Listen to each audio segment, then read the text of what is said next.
The director mocked me in a staff meeting for asking about overtime, saying I should try being useful. So I stuck to my exact hours, let his fragile schedule implode. And when the board asked about $230K lost, I just forwarded my timesheets.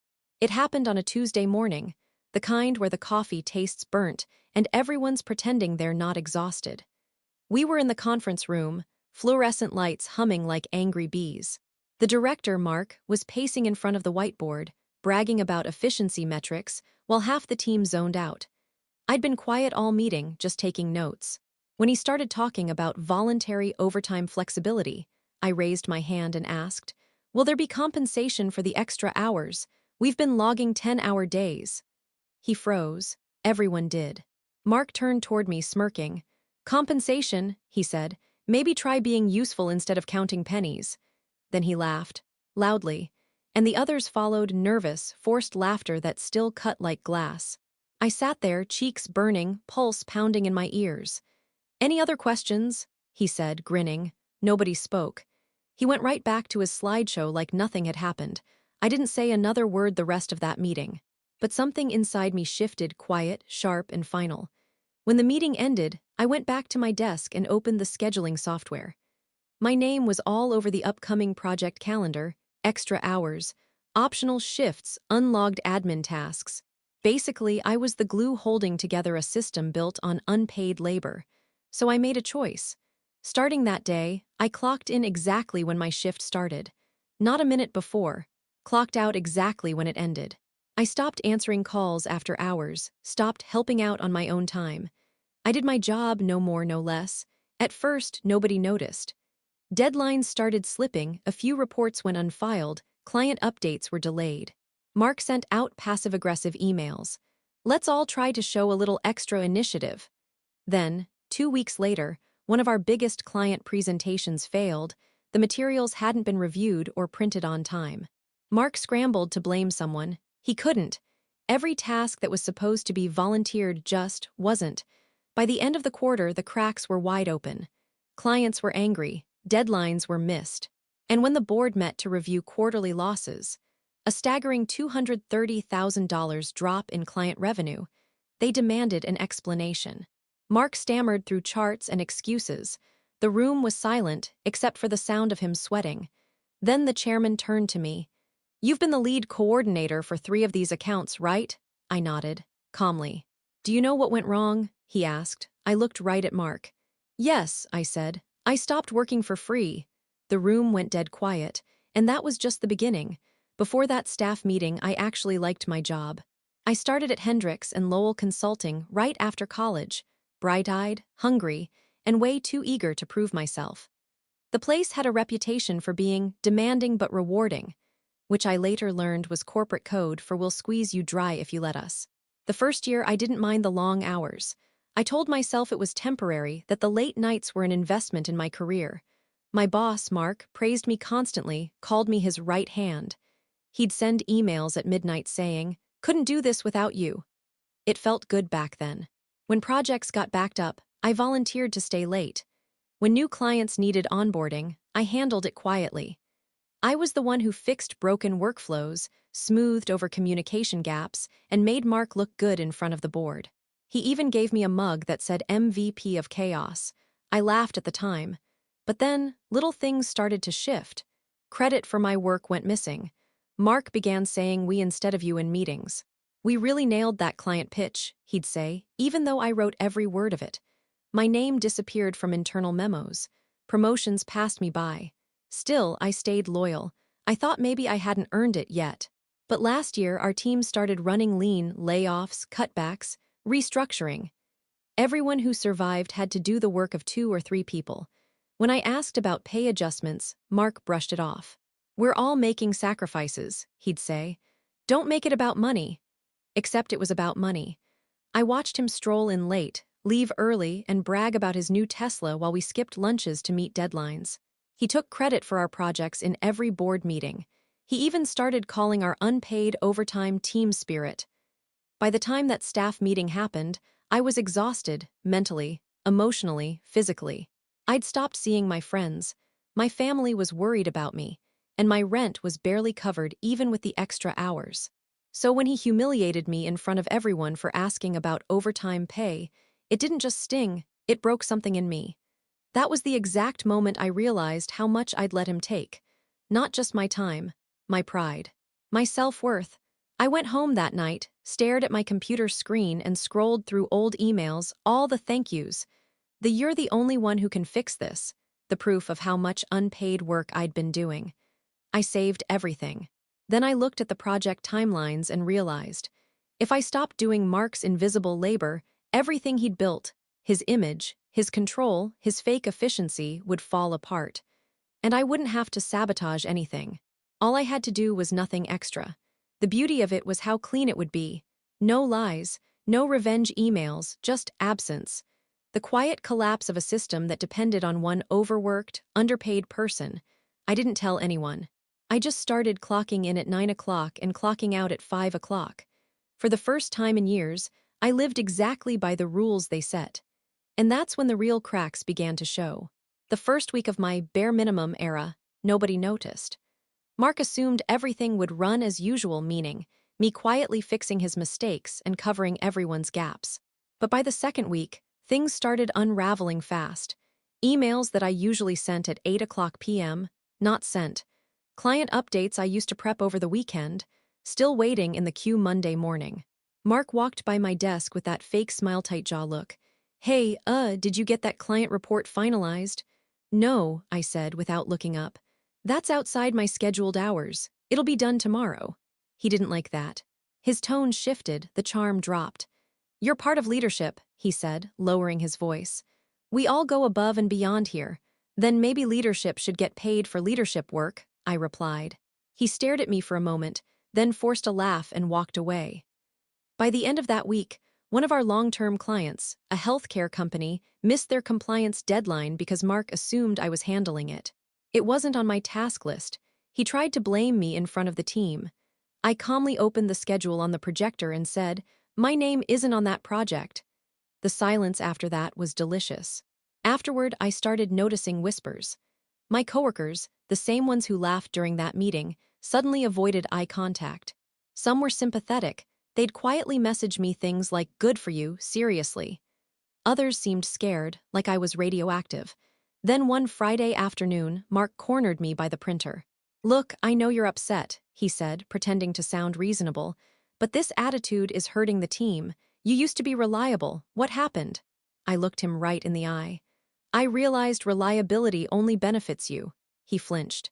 "You're making a mistake," he said, low and sharp. "People who stop being team players don't last here." I smiled. "I'm counting on that." That weekend, I didn't check my email once. Monday morning, I walked into chaos, missed calls, angry client messages, one contract pending cancellation. I made myself a coffee and watched the storm from my desk. Mark was in full panic mode. He started holding urgent syncs every day, barking orders and rewriting processes that didn't make sense. The team morale nosedived. By mid-month, 3 analysts quit, 2 of them citing burnout. I didn't lift a finger to stop it. I just kept showing up on time, doing my assigned tasks, and going home. By the end of that quarter, the company lost 2 major clients. The board started noticing. They began asking pointed questions. And that's when I got the first email from HR requesting a confidential check-in about Mark's department.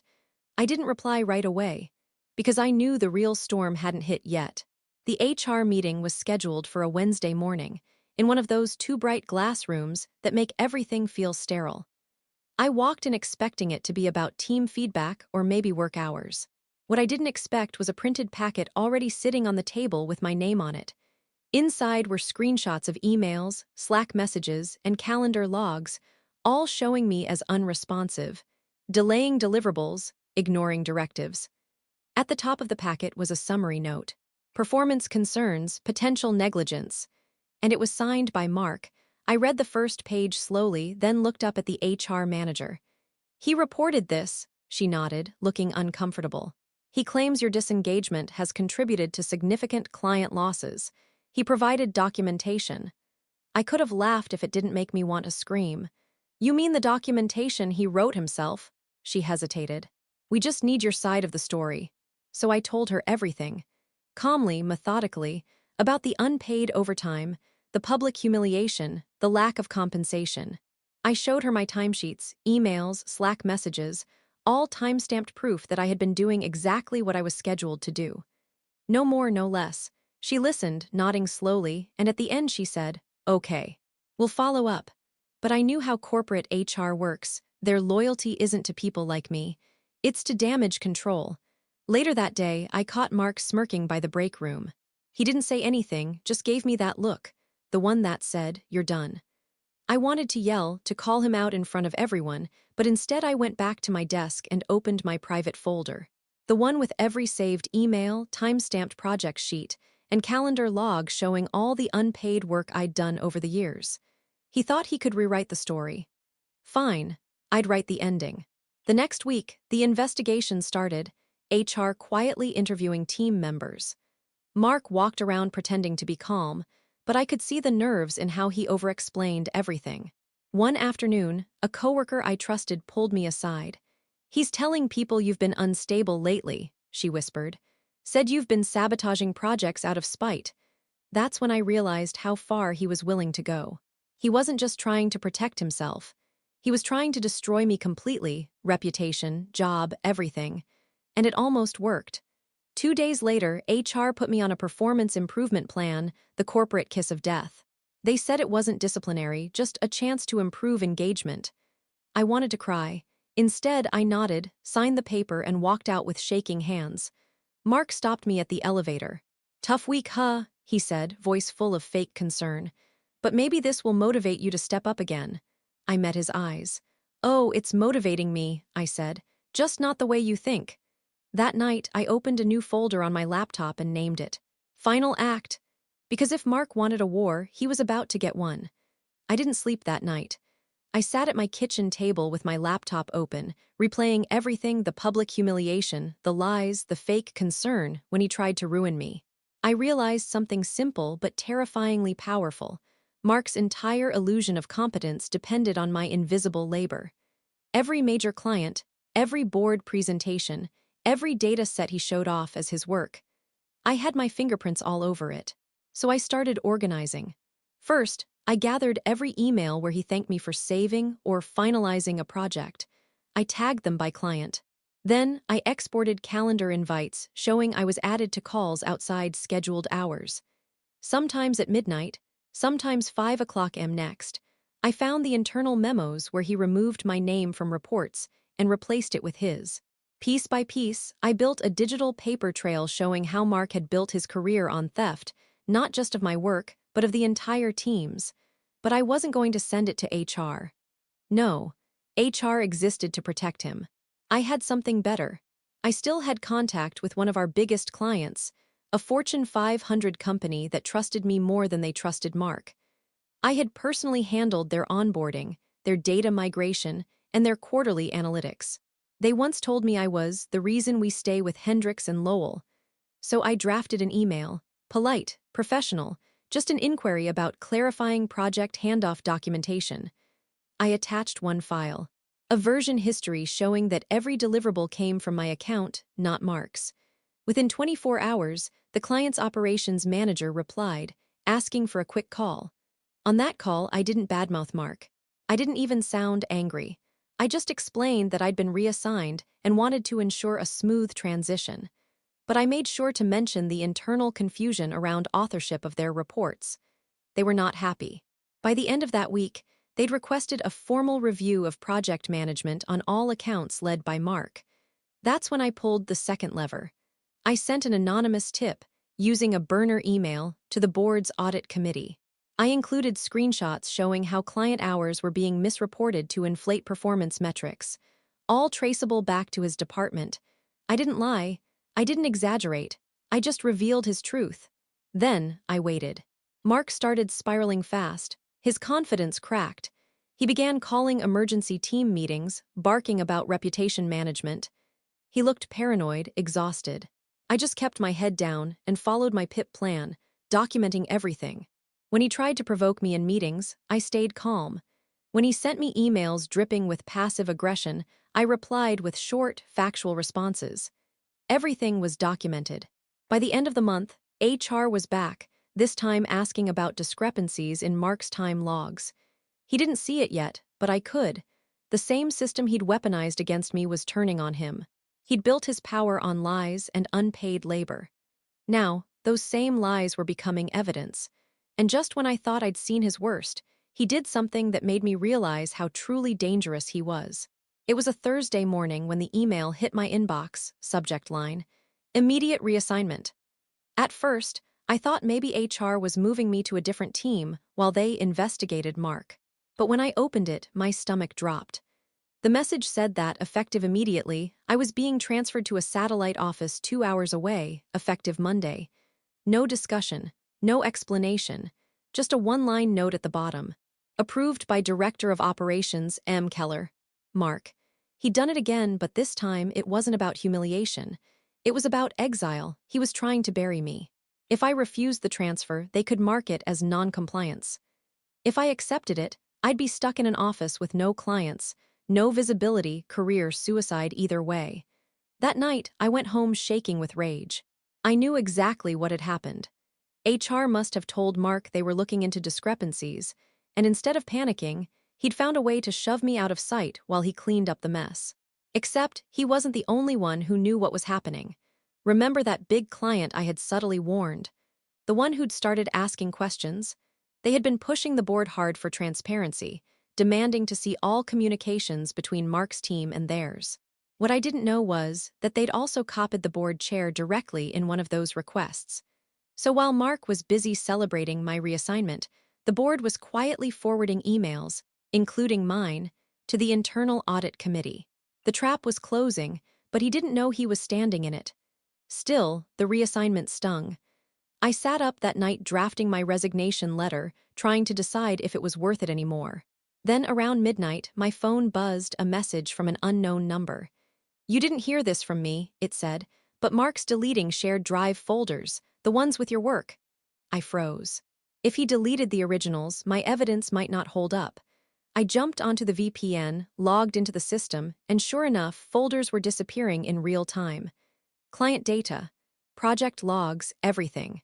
I recorded my screen. I exported what I could. My heart was pounding, but my hands were steady. The next morning, I forwarded the recording anonymously to the audit committee's external contact, the same one listed in the compliance portal. Then I sat back and waited. By Friday afternoon, the office was buzzing. Rumors were flying. Corporate investigators were in the building. The IT team was combing through deleted records. Mark's door stayed shut all day. Around 4:00 p.m., he finally came out, face pale, jaw tight, heading straight for HR. He didn't come back. The next email I got wasn't from him, it was from the audit team. They wanted to verify authorship of certain documents and asked if I could make time for a meeting the following week. The tone was different this time. Respectful, curious, almost apologetic, and that's when I realized. He wasn't just being investigated. He was caught. But the most shocking part was still to come, the real reason behind everything he'd done to me. The audit team met with me on a Monday morning. 3 people in suits, polite smiles, thick folders. They asked me to walk them through my version of the timeline, which I did, carefully and calmly. I showed them proof of deleted folders, overtime messages, everything. Then one of them, a woman named Dana, asked a question that caught me off guard. "Were you aware," she said slowly, "that Mark had been submitting duplicate invoices under your name?" I blinked. "What?" She flipped a page. "It seems he created parallel invoice entries, using your employee ID, and routed them through a secondary cost center. The payments were processed as if they were reimbursements to you for overtime labor." My hands went cold. "He was paying himself," she nodded grimly. "Yes, over $40,000 worth over the past year." I sat there in stunned silence as she kept talking, explaining that the fake overtime claims were being used to justify inflated project budgets. It was how he made his department look profitable, and it's why he'd been so determined to keep overtime off the books. If anyone ever cross-checked, it would have exposed the fraud. And suddenly, everything made sense. The fake concern, the humiliation, the PIP, the reassignment. It wasn't random cruelty, it was self-preservation. When I'd asked about overtime pay, I had unknowingly threatened to expose the very scheme keeping his numbers afloat. He wasn't just covering his ego, he was covering a crime. I asked Dana if they'd told the board yet. She gave a small, careful smile. They're aware, that's all I can say. When I left that meeting, I sat in my car for nearly an hour, shaking. I thought back to every late night, every compliment, every time he'd said, "You're the only one I can trust." He hadn't meant trust. He'd meant use. It wasn't just manipulation. It was a calculated exploitation of my work ethic, weaponized against me to hide his theft. And if the board hadn't found it, I would have been the one blamed. My name, my ID, my paper trail, I didn't cry. I didn't scream.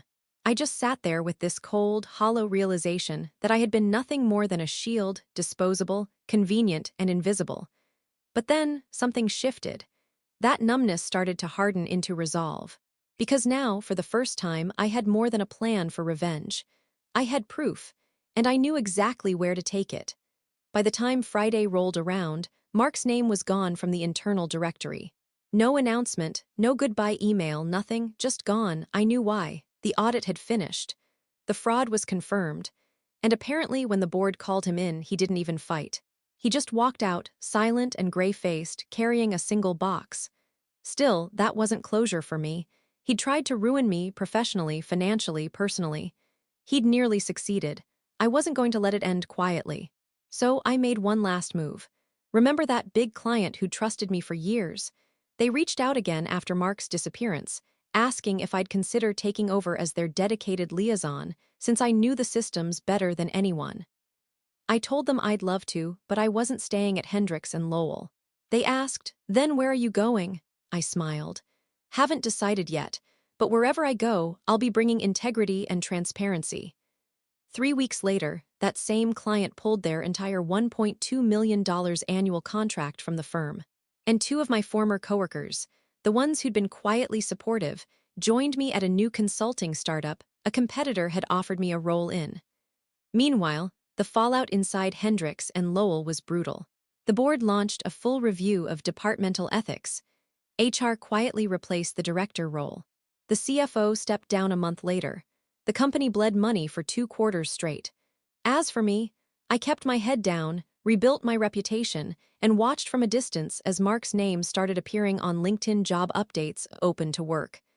Every time, it got fewer likes. Then one night about 6 months later, I got a text from a number I didn't recognize. "Hope you're happy, you ruined my life." No name, no context, just that. I stared at it for a while, then typed back, "No. You ruined mine first. I just stopped helping you hide it." And I blocked the number. I don't know what happened to him after that. I don't care. Sometimes I still think about that day in the conference room, the laughter, the sting, the way everyone looked at me like I was small. It used to make me angry. Now it just reminds me of what silence can cost you. Mark thought power came from control. He was wrong. It comes from documentation. And next time someone tries to publicly humiliate an employee over money they've earned, I hope they remember what happened to the last guy who did. Because he thought he was untouchable, until the person he underestimated stopped working for free.